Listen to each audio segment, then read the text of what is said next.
Queridas amigas y queridos amigos de La Razón, donde sea que estén, cuando sea que estén, tengan ustedes, reciban ustedes un saludo del medio. Y estamos en esta ocasión junto con Marité Segada, María Teresa Segada Claure. Ella es socióloga, es una intelectual de primer nivel, una académica, una persona estudiosa de la realidad boliviana, con diversidad de publicaciones, con una amplia producción académica, una producción investigativa, eh, muy relevante para quienes gustan de los temas de sociología, de antropología, de ciencia política. Absolutamente una lectura bastante necesaria para entender la realidad contemporánea del país.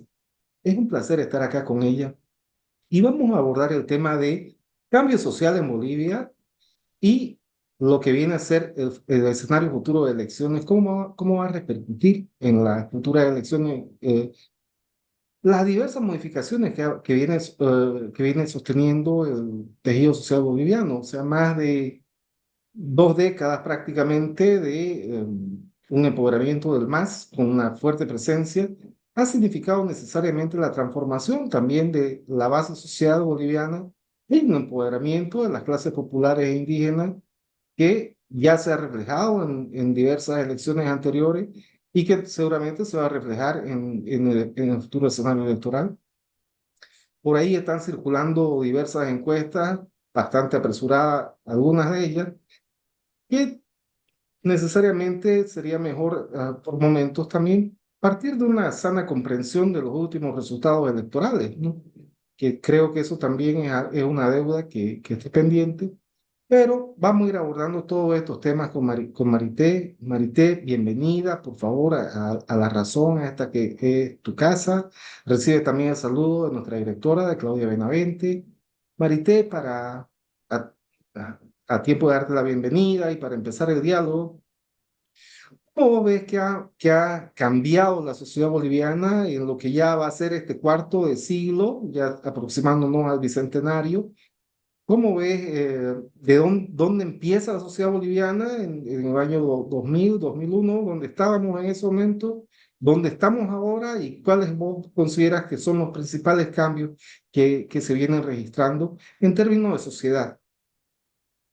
Bueno, querido Pablo, muy buenas. Un gusto enorme estar con ustedes en el programa contigo para reflexionar sobre estos temas que no son temas tan comunes, ¿no? En el ámbito que trabajamos. Normalmente estamos al borde de la coyuntura política, reflexionando sobre elecciones, políticos, etcétera. Así que estos temas creo que nos llevan a tomar cierta distancia de la vorágine política y de pensar un poco más allá en la sociedad boliviana.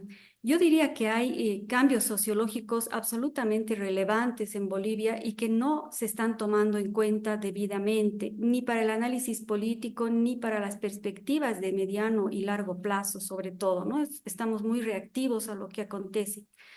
Yo creo que estos cambios son bien importantes, tienen que ver con componentes económicos, pero también sociales y culturales, ¿no? ¿Qué hitos han marcado estos cambios? Primero, algo que no voy a hacer referencia, creo que todos conocemos, los cambios que han habido a partir de la aprobación de la nueva Constitución Política del Estado, que como todos sabemos no es una formalidad, ha sido el resultado de un largo proceso de lucha de sectores indígenas, campesinos en Bolivia, que han percibido al Estado siempre como una entidad excluyente, es decir, la fundación de la República, ya que se aproxima el bicentenario, fue un acto que formalmente estableció una república, pero que excluyó a las mayorías indígenas y campesinas de Bolivia. Y esta exclusión, lamentablemente, se mantuvo en Bolivia hasta la Revolución del 52, donde podemos poner un hito importante, y luego creo que el proceso de inicios de este siglo es otro hito absolutamente importante en quienes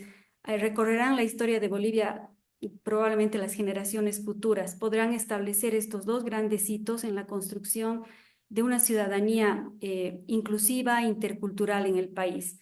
Es muy curioso y solo lo recuerdo, pero la Constitución de 1826 e incluso las que continuaron establecían una Bolivia donde se establecía una diferencia entre ciudadanos y habitantes, ¿no?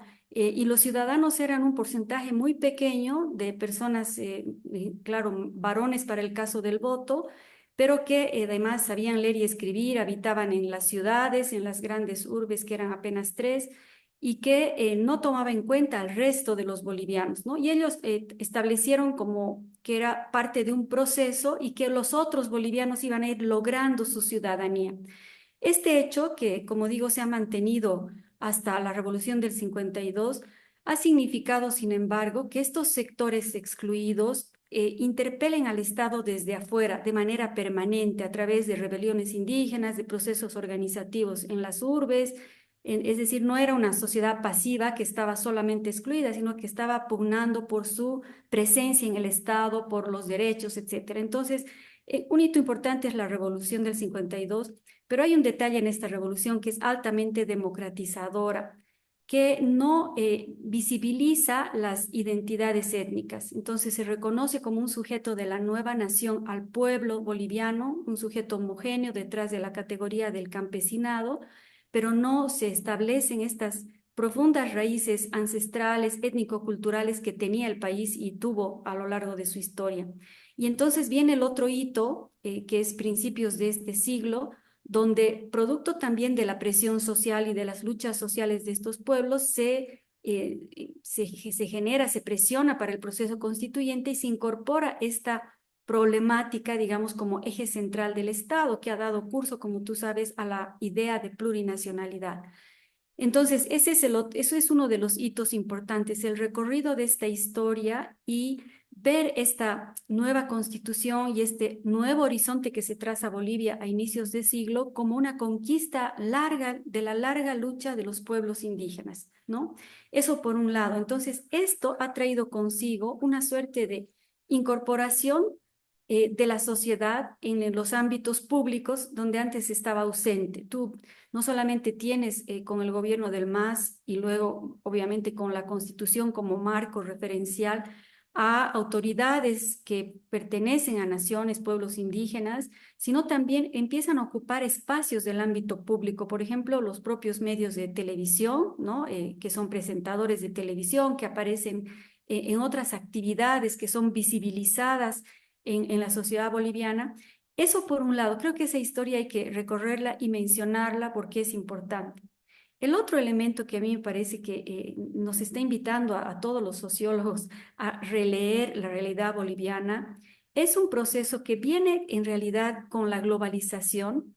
Podríamos marcar como un hito quizás las dos últimas o la última década del siglo XX y todo este siglo XXI que se ha ido desarrollando de manera bastante acelerada, que es la incorporación de pronto de sectores que migran del campo a la ciudad, ocupan zonas, localidades de las urbes y se conectan con ese mundo globalizado y comienzan a realizar sus actividades económicas en vinculación con ese mundo hipermoderno, ¿no? Entonces tú encuentras fenómenos sociales como el Alto, como toda la zona de comercio en La Paz, Uyustus y todos estos mercados, pero no es solo un fenómeno que ocurre en La Paz, ocurre también sobre todo en el área del comercio, en Cochabamba, en la zona de la Cancha, en Santa Cruz, en estas ferias y a lo largo y ancho del país. Hay muchos estudios que se han realizado sobre este fenómeno y se ha establecido este antecedente importante, pero lo interesante de este hecho económico en términos de cambio de la sociedad boliviana es que estos sectores, lejos de alejarse de sus identidades étnicas, lo que han hecho es una suerte de combinación, de coexistencia de las identidades propias con este mundo con el cual se conectan con el mundo moderno, digamos, ¿no?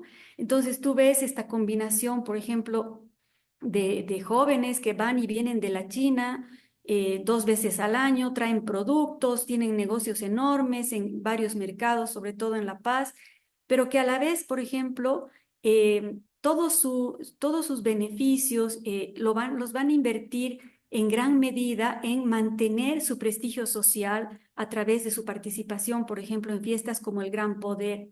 Entonces, hay una conexión muy interesante entre mantener una identidad reinventada, pero con los digamos, marcos culturales originales y que se conecta con este mundo y se retroalimenta de alguna manera.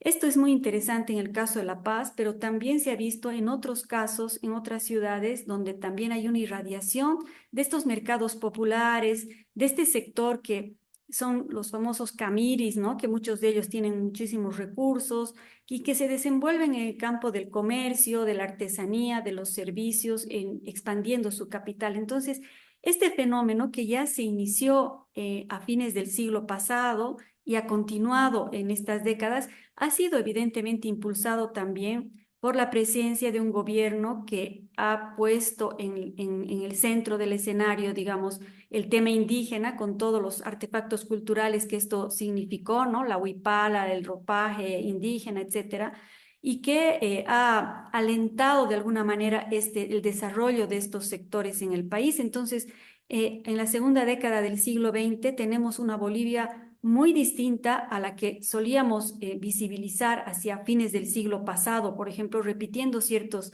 cánones, ¿no? Cánones, por ejemplo, como que los sectores sociales excluidos estaban por fuera del Estado y entonces nos habíamos habituado a estas luchas persistentes de marchas, bloqueos, ¿no? Y esta interpelación desde fuera, digamos, ahora de pronto aparecen en el centro del escenario, ocupando todos estos espacios y es verdaderamente una nueva Bolivia que hay que mirarla y hay que también buscarle una representación política a estos nuevos sectores. De acuerdo, querida Maite. Ahora, eh, obviamente todo esto ha tenido un remate también político, porque ha habido un apoyo decidido al proceso constituyente, por un lado. Por otro lado, hay un MAS que obtuvo sendas victorias electorales eh, hasta 2019. En 2000, después de la salida del poder de Evo Morales, muchos actores de oposición dieron por muerto al MAS y pensaron que hasta ahí había llegado la historia, para encontrarse con que en 2020 el MAS volvía a ganar con un 55%. Independientemente de Evo Morales, e independientemente de un montón de circunstancias de estar o no en el poder, la realidad es que ahí aparece manifestada una identidad política que se mantiene, que persiste a pese a todo esto. Y en el año 2021, cuando se producen las elecciones subnacionales, porque tenemos aquí en Bolivia elecciones a dos tiempos, ¿no? En primer tiempo nacional y en segundo tiempo de las entidades territoriales autónomas. En el segundo tiempo, esta identidad popular indígena se va a manifestar nuevamente, pero no necesariamente dentro del MAS. Es el caso, por ejemplo, de Eva Copa, que logra una victoria tremenda en el Alto contra el propio MAS, ¿no? Es el caso también de el gobernador en Chuquisaca, el caso de Reis en Cobija, en Pando, etcétera, etcétera. Y también se ve ahí cómo hay un retroceso de parte de la representación de comunidad ciudadana, porque no participa mayormente en las elecciones territoriales. Creemos se concentra en Santa Cruz exclusivamente, y en buena medida en gran parte solamente en la ciudad. Y aún esto es matizado en las elecciones subnacionales de 2021 porque aquí en la ciudad de Santa Cruz de la Sierra gana Johnny Fernández. Y Johnny Fernández es curioso esto porque en ese momento la candidatura de Adriana Salvatierra no estaba ganando tracción y lo que sucede ahí es que al frente venía un candidato bastante agresivo con las clases populares urbanas de Santa Cruz, que decía que iba a limpiar la ciudad, que había demasiada gente de cochina, etcétera, etcétera. Y esto genera una reacción de estos grupos, venteros, vivanderos, etcétera, etcétera. La clase que se mueve en micro y que hace que conforma esta Santa Cruz periurbana, mayoritariamente el área metropolitana de esta ciudad, y se refugian en el voto por Johnny Fernández, que lo representa de manera más próxima. Es interesante también cómo sucede algo a su modo con Iván Arias en La Paz y con otros liderazgos. Pero todo esto nos pinta cómo el escenario político también viene siendo afectado por todos estos cambios sociales. Tu mirada, ¿cuál es tu perspectiva sobre todos estos temas, querida Maite? Y yo creo que este fenómeno, como dices tú y como decíamos hace rato, trasciende al más, ¿no? O sea, trasciende inclusive a los votantes del movimiento al socialismo, a estos sectores sociales, además que un poco esta situación explica este voto masivo que hubo por el movimiento al socialismo el 2005. No solamente el hartazgo con una democracia pactada, que no había logrado articular a los sectores de la sociedad y que además había llevado al país o había coincidido, no sé, esto está en discusión, con momentos de mucha crisis y de la imposibilidad de sacar a Bolivia del estancamiento económico, de la pobreza. Entonces, ese desencanto con esa democracia también condujo a esta opción, ¿no? A que la gente vuelque de un giro en su orientación, en su preferencia electoral hacia digamos, una novedad política como era el movimiento al socialismo en su momento. Pero además tiene mucho que ver con este fenómeno que hablábamos, porque de pronto aparece un representante que en su origen proviene de estos sectores, que toma esta bandera del liderazgo indígena, además, como decíamos, construye una serie de artefactos simbólicos en torno a él, ¿no? El presidente indio, sus investiduras en el escenario del lago Titicaca, etcétera, que son parte de esta Bolivia excluida. Entonces, el MAS de alguna manera captura esa representación que no había sido interpelada por otros actores políticos, ¿no? En su momento, ni en el pasado, ni en su momento. Tuvimos en la historia un Víctor Hugo Cárdenas, por ejemplo, en los 90, pero es como un poco Javier Albó mencionaba, ¿no? Cuando él hacía este antagonismo entre el indio alzado y el indio permitido, ¿no?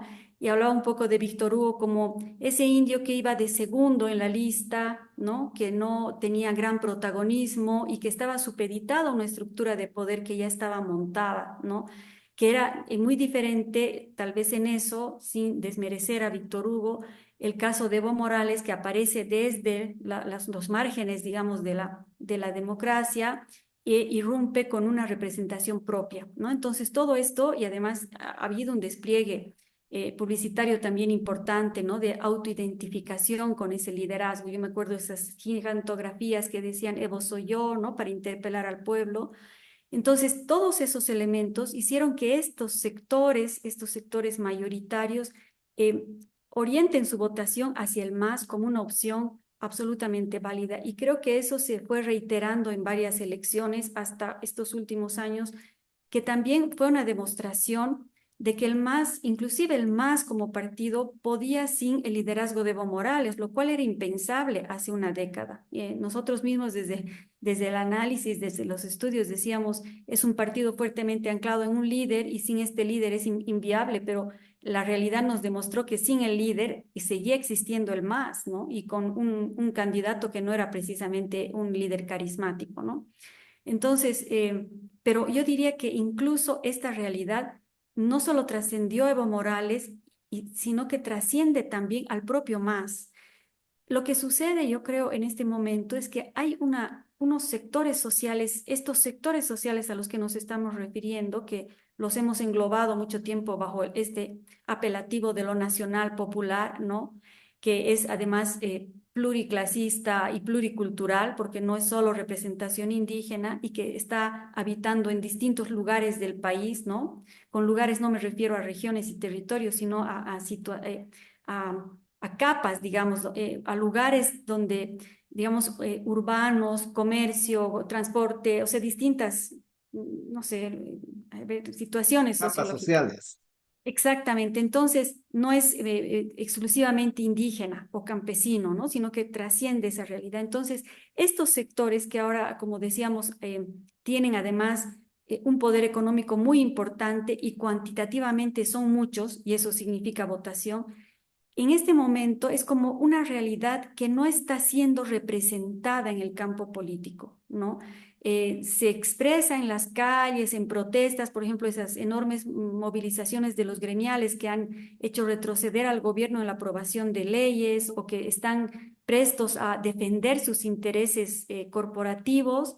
Esos sectores, si bien se vieron en su momento representados por el MAS, quizás en un círculo más amplio al núcleo que articulaba el MAS con indígenas y campesinos, ¿no? Por fuera se pusieron sectores como la Central Obrera, los gremios, que ejercían una suerte de relación un poco más, digamos, de intercambio político con el MAS, ¿no? O sea, esa es tal vez la clave de la relación y del éxito del MAS, ha sido esta capacidad que habíamos escrito con mi colega Jorge Comadín en un libro hace unos 5 años, que es la clave del intercambio político, ¿no? Que es un poco la capacidad de negociar con los sectores, de escucharlos, de favorecer sectorialmente a sus intereses y ellos de sentirse representados de pronto por un partido que sí les favorecía. Pero también fuera del núcleo indígena campesino que se ha ido también medio relativizando, estos sectores, muchos de ellos se han ido apartando del movimiento al socialismo, no han visto que el MAS estaba realmente representando sus intereses por efectos de la crisis, etcétera. Entonces, en este momento es como que hay una sensación, y también se ve en las encuestas de hace ya varios meses, de desencanto con el MAS. O sea, el MAS no está, por todo lo sucedido, no está ya, no es la representación idónea de estos intereses y están ahí en el escenario político y curiosamente, Pablo, ninguna fuerza política o candidaturas que estamos viendo surgir en este momento están logrando interpelar con éxito estos sectores. Tienes varios, algunos de lo que llamaríamos la vieja política, como están los políticos conocidos o que ya han sido candidatos en varias ocasiones, pero también hay nuevos actores, nuevas figuras que están apareciendo en el escenario desde la oposición al MAS, pero que no están sabiendo interpelar, convocar, seducir a esta gran masa de sectores que están, digamos, no representados en la política, porque tú ves el escenario del Alto, por ejemplo, y no ha surgido un líder, bueno, excepto Bacopa, que digamos tiene también su horizonte muy local, pero no han surgido liderazgos que pudieran ocupar ese lugar, ¿no? Entonces, está este electorado, estos sectores populares, evidentemente, no están representados y carecen también de una adscripción ideológica definida, digamos, ¿no? No sabemos hacia qué lado podrían ir, pero eso también en la medida en que hay una oferta política que logre, no sé, invocar sus intereses, sus anhelos, sus necesidades, esta sensación tan fuerte de desencanto con la política, que también resulta ser crítica porque puede tener desemboques diversos, ¿no? Si no hay una representación en este escenario de negociación y de diálogo que es la democracia. ¿De acuerdo? Y, pero ahí vale la pena quizás volver a la pregunta, querida Marité.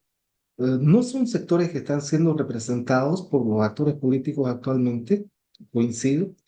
En buena medida, el levismo hace rato que viene hablándole a un núcleo duro del MAS y que sigue anclado en ese imaginario del inicio del MAS, incluso con alguna retórica antiimperialista de por medio, como si estuviéramos todavía en los años de Chávez, etcétera, etcétera, pero definitivamente que tampoco conecta con el imaginario de los jóvenes que se han integrado y que son producto también de este proceso de inclusión que se ha dado en Bolivia. El arcismo, con liderazgo bastante timoratos, callados a la hora de expresarse, que tampoco están justamente pugnando discursivamente por representar a todo esto, exceptuando algunos momentos, pero más que nada están también de cabeza metidos en su disputa con el levismo. Por lo tanto, están muy ocupados con su interna como para hablar al resto de la población, por lo que se puede entender, más allá de cumplir con las funciones propias del gobierno que obliga a a una comunicación formal con la ciudadanía, pero políticamente hablando no se ve ahí un despliegue. Y en el lado de los actores opositores, efectivamente, la oposición, los opositores tradicionales no solamente que no le hablan a- no solamente que no hablan fuera del círculo que los rodea, sino que dan la impresión de que desconocen absolutamente de qué se trata esa otra Bolivia emergente y que tiene su historia y que también tiene, históricamente, se ha formado con la idea de desconfiar de todo actor. Es más, yo te diría que los actores sin ir muy lejos acá de Santa Cruz, Cuatro Cañadas, en el caso de la zona sur de Cochabamba, el trópico cochabambino, en el Alto. Yo no veo que estos actores sociales estén el día de mañana dispuestos a entregar su voto a un candidato, por decir a alguien, como Samuel Doria Medina o Tuto Quiroga. O sea, no lo veo para nada. No solamente porque históricamente se han generado razones para que desconfíen de estos liderazgos, incluyendo el último episodio con Yanine Áñez, que significó la muerte lastimosamente penosa y dura de personas de estos grupos sociales a manos de un gobierno de estas características. Y por todo esto no se evidencia y como bien decís, las opciones emergentes que aparecen, incluso del lado del libertarismo, tampoco toman en cuenta todo esto. ¿Cuál vos ves que es la razón para esta suerte para rescatar una idea de Boaventura de Sousa, este pensamiento abismal, ¿no? O sea, yo llego a imaginarme, a comprender todo hasta donde yo entiendo que es mi entorno y lo que está más allá de esto, la otredad, es absolutamente ya un abismo, es algo que desconozco, que me es ajeno y a lo que renuncio a imaginar, a pensar, a entender, a empatizar con eso. Sí, mira, yo no, por un lado, claro, a estas alturas como que uno podría relativizar este elemento que parecía sustancial en su momento de la identificación, ¿no? De la autoidentificación. Probablemente un líder que no es indígena pueda representar mejor a estos sectores que un líder indígena. O sea, ese tema yo creo que es relativo, digamos, porque muchas veces se ha pensado desde la política también que eso era tan importante que han llevado de acompañantes a indígenas, por ejemplo, para cambiar el rostro de la fórmula, ¿no? Como el caso, digamos, de Tomás Ayarwi o del propio Víctor Hugo en su momento, o de otros ensayos que han habido de acompañantes, ¿no? Para buscar una representación más amplia con un binomio, ¿no? Pero eso no ha dado resultados.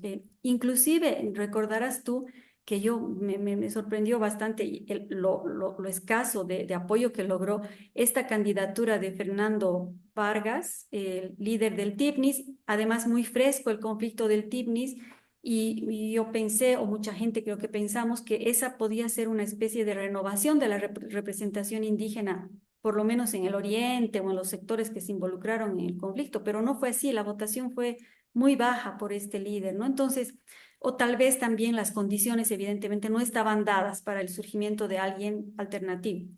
Pero este tema lo relativizaría. Yo creo que dependería mucho de la conexión que logre cualquier candidato, ya sea del pasado o nuevo, renovado, con esta realidad boliviana. Si yo creo que algo falla en la política en Bolivia, no es falta de programas. Yo no creo que la oposición no tenga programas. Los tiene y muy bien elaborados. Hay muchos programas que yo los he revisado a lo largo de estas 2 últimas décadas y son, por ejemplo, el programa de que ya que tú lo mencionabas de Samuel Doria Medina es un programa muy bien estructurado y además tiene este componente de asentarse sobre esta noción de base ancha, ¿no? De la economía boliviana. Entonces, pero sigue habiendo una desconexión, como decías tú, de estos liderazgos o de estas fórmulas con esta realidad. Es decir, no están sabiendo llegar a esos anhelos, a esos intereses de los bolivianos.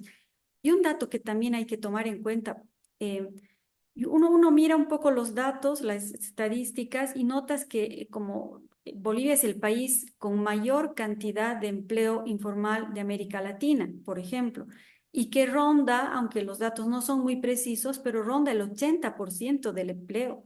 Este es un dato muy llamativo porque entonces estamos hablando de que el 80% de quienes están en actividad laboral en Bolivia están en el campo del empleo cuentapropista, ¿no? Son transportistas, comerciantes, artesanos, pequeños empresarios, no importa, en todos los campos, pero con una lógica que dista mucho, por ejemplo, de una lógica eh, socialista en los términos duros del término. Más bien se asemejarían a esto que muchos autores han denominado como burguesía de base ancha o burguesía chola, como nuestro amigo Toranzo, o capitalismo popular, no sé, hay muchas maneras de denominar a estos sectores, pero que no están, que podrían ser interpelados fácilmente por una propuesta que dinamice estos sectores de la economía que ya se han insertado en el mercado de diversas maneras, ¿no?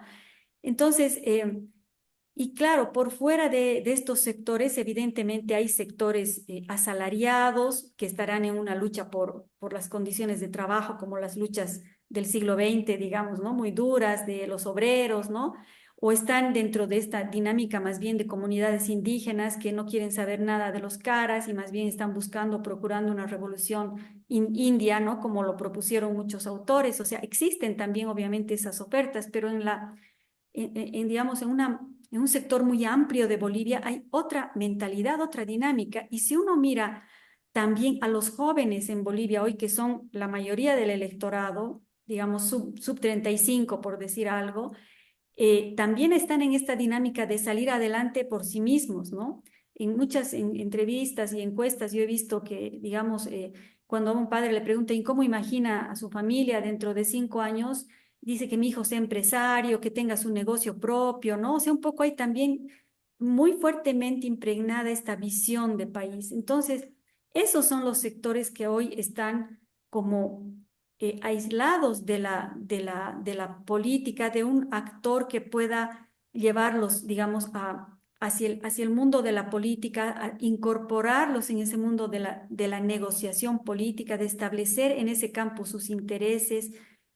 Creo que el MAS lograba de alguna manera, a través de estas sus prácticas de intercambio, lograba realmente articular a estos sectores de una u otra forma, ¿no? Pero esto también se ha ido perdiendo, por un lado, por los efectos de la crisis, los problemas de la administración estatal de la economía, pero también porque por las peleas internas del MAS, uno ve con zozobra lo que está sucediendo al interior del MAS y evidentemente esto se repercute en los niveles de confianza que la gente tiene en esta organización política, ¿no?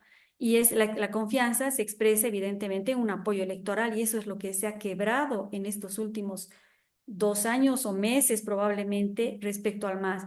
De hecho, yo creo que el éxito de Arce en la elección del 2020 en gran medida se debió al gobierno transitorio de Áñez, ¿no? O sea, como era como el mal menor, digamos, ante esta barbaridad que ha sucedido por digamos, el caos que hubo en este gobierno, el desgobierno que hubo, digamos, en este año, además con la pandemia y otros factores que habría que también mencionar, obviamente, pero Arce significaba una opción que no los alejaba tan, o más bien los alejaba, si queremos verlo desde el otro lado, de una posibilidad política de la oposición que se arrasó con todos, ¿no? Porque Áñez arrastró con la oposición, aunque muchos opositores no estuvieron comprometidos, como el caso de Mesa, por ejemplo, para nada con el gobierno de Áñez, pero arrastró a este imaginario que la oposición podía ser una opción, pues fue una fuerza contraria, digamos, a esa posibilidad.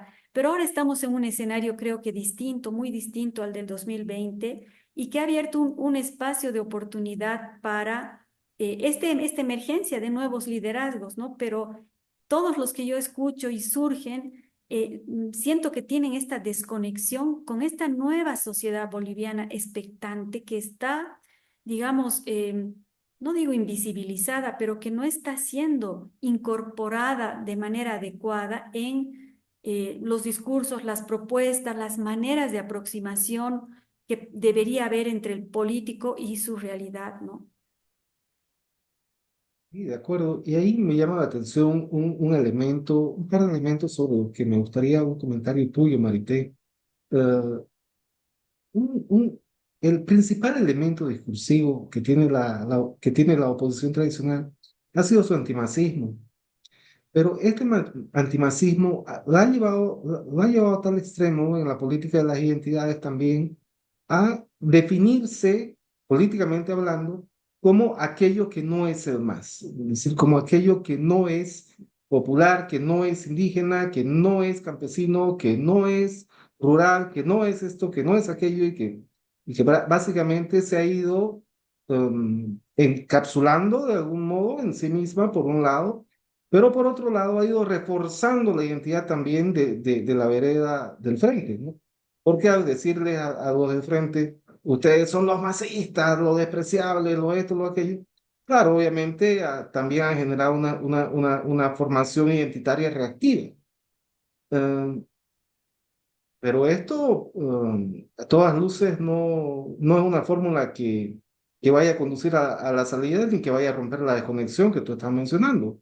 ¿Qué alternativas nos quedan como país en un momento en el que el país realmente pareciera que necesita opciones políticas y necesita poder reimaginar un horizonte porque definitivamente las cosas no están bien económicamente y hay cosas que hay que atender también políticamente y se requiere generar nuevos consensos? Claro, es que lo primero que habría que romper, estimado Pablo, es esta apropiación que ha habido desde el propio MAS de esta representación de lo popular. Ha habido una confiscación casi de lo indígena popular por parte del MAS. Hace poco hicimos igual un estudio con mi colega Gabriela Canedo sobre este tema más sociocultural del MAS y veíamos cómo, digamos, esta apropiación de un momento inicial de exaltación de lo indígena, ¿no? El presidente indígena soy yo, represento estos sectores, hemos llegado al Estado, ahora nos toca, todo ese discurso que fue muy entusiasta el 2005, 2000, hasta después de la aprobación de la Constitución. Luego fue virando y hacia el 2000, antes de la crisis del 2019 inclusive, fue virando hacia una suerte de la misma apropiación de lo indígena, pero desde una perspectiva casi de victimización, ¿no? Cuando, por ejemplo, Álvaro García Linera, después de la derrota que sufrieron ellos del referéndum del 2016, dijo, lo que sucede es que quieren sacar al indio del poder, ¿no? Entonces eso dio pie a que se entre y todos los discursos, si tú revisas desde el 2016, 17, durante la crisis del 2019, eran de victimización. No, no nos quieren porque somos indios, no están tomando en cuenta el voto rural, ese era el reclamo respecto al tema electoral en su momento, nos están discriminando, ¿no? Pero de todos modos, como es esa suerte de captura de ese discurso por parte del movimiento al socialismo. Entonces, esto era a tal punto llegó a instalarse como como un régimen de verdad, digamos, en la realidad, que también era visto así por los opositores, ¿no? Porque todo lo que aparecía con el símbolo de la huipala o con cualquier estigma, digamos, relacionado con lo étnico, era visto como masista, ¿no? Estos son masistas. Y eso es lo primero con lo que hay que romper, porque eso no es una realidad. Si bien en su momento, como tú sabes, las identidades, la política, la ideología son muy dinámicas y en su momento eso parecía ser parte realmente consustancial del partido de gobierno, después se ha ido estableciendo que no es así, que hay una relación con un espacio, digamos, entre este proyecto político y esta realidad. El conflicto del TIPNIS y muchas otras denuncias que han habido, por ejemplo, sobre proyectos desarrollistas, sobre la vulneración de derechos de los pueblos indígenas. Hemos contado, en el CEDIV había un dato como de 54 vulneraciones a pueblos indígenas durante el gobierno de Evo Morales, ¿no?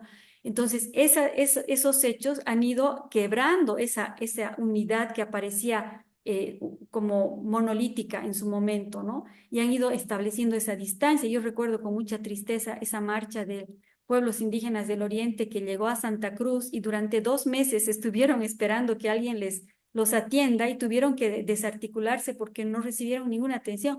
Eso es una paradoja en un gobierno que dice representar los intereses de los pueblos indígenas, ¿no? Entonces, ha habido ya esta separación, pero creo que tampoco termina de ser entendida por la oposición, porque la oposición no tiene un acercamiento real a los intereses de estos sectores expectantes quizás de una representación política que los escuche, que los vuelva a reponer en ese sitial, digamos, donde simbólicamente se encontraban los primeros años de este siglo, ¿no? Ahora, yo en la oferta política que ahora vemos, que obviamente no está agotada porque están empezando a haber rearticulaciones, la oposición está empezando recién quizás a organizarse, ¿no?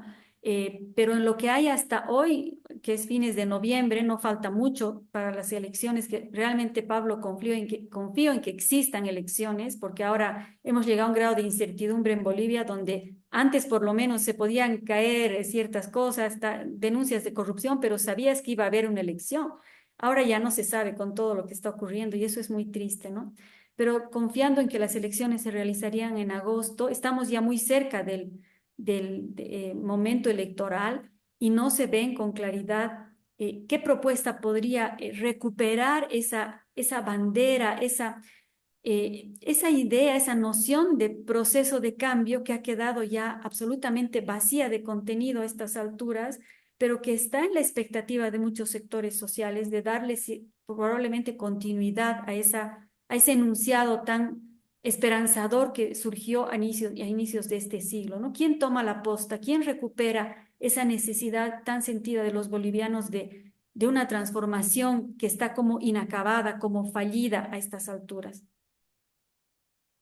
Totalmente, creo que ha sintetizado brillantemente de lo que se trata la disputa electoral del 2025. Creo que es, si lo entienden bien, los actores que realmente vayan a pugnar y que vayan a acumular, creo que van a tener que partir justamente de la lectura que acaba de señalar, porque me parece que esa es la representación mayoritaria en este país que existe, que se ha manifestado ya, y que vamos a ver quién logra erigirse como su nuevo campeón o veremos qué es lo que sucede.